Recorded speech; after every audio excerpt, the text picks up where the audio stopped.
ಗುರುಗಳೇ, ದಾಂಪತ್ಯ ಧರ್ಮ ಎಂದರೇನು? ಉತ್ತಮ ಪ್ರಶ್ನೆ.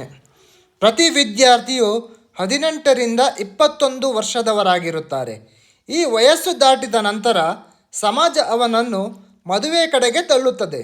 ಇಲ್ಲಿ ಶಿಕ್ಷಣದಲ್ಲಿ ಅವನಿಗೆ ದಾಂಪತ್ಯ ಧರ್ಮವನ್ನು ತಿಳಿಸುವುದು ಅತಿ ಅವಶ್ಯಕವಾಗಿರುತ್ತದೆ. ಕಾರಣ, ಅದನ್ನು ತಿಳಿದಾಗ ಮಾತ್ರ ಅವನು ಅದರಲ್ಲಿನ ಮೂಢನಂಬಿಕೆ ಕಳಚಿ ನಿಜವಾದ ಜ್ಞಾನದ ಕಡೆಗೆ ಹೊರಡುತ್ತಾನೆ.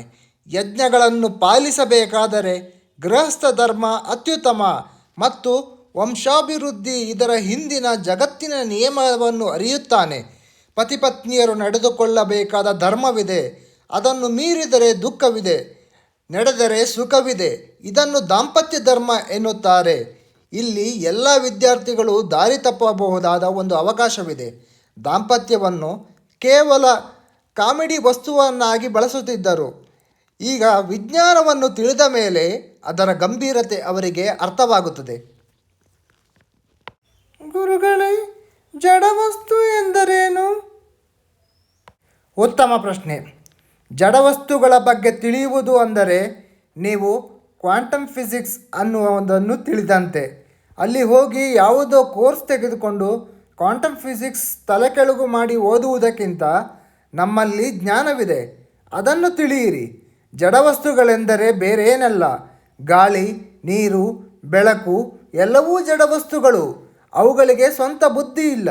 ಹಾಗಾದರೆ ಯಾಕಿವೆ? ಕಾರಣವಿಲ್ಲವೇ? ಕಾರ್ಯವಿದೆ. ಒಂದರ ಇರುವಿಕೆ ಮತ್ತೊಂದಕ್ಕೆ ಪೂರಕ. ಇವು ಏನನ್ನು ಸಾಧಿಸಲು ಇಲ್ಲಿವೆ? ಉತ್ತರ ಸ್ಪಷ್ಟ. ಜೀವಿಗಳಿಗಾಗಿ ಇಲ್ಲಿವೆ.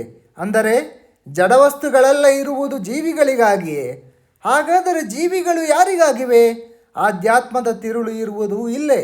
ಜೀವಿಗಳಿಗಾಗಿ ಜಡವಸ್ತುಗಳಿರುವಂತೆ ಜಡವಸ್ತುಗಳು ಕೂಡ ಜೀವಿಗಳಿಗಾಗಿ ಇವೆ.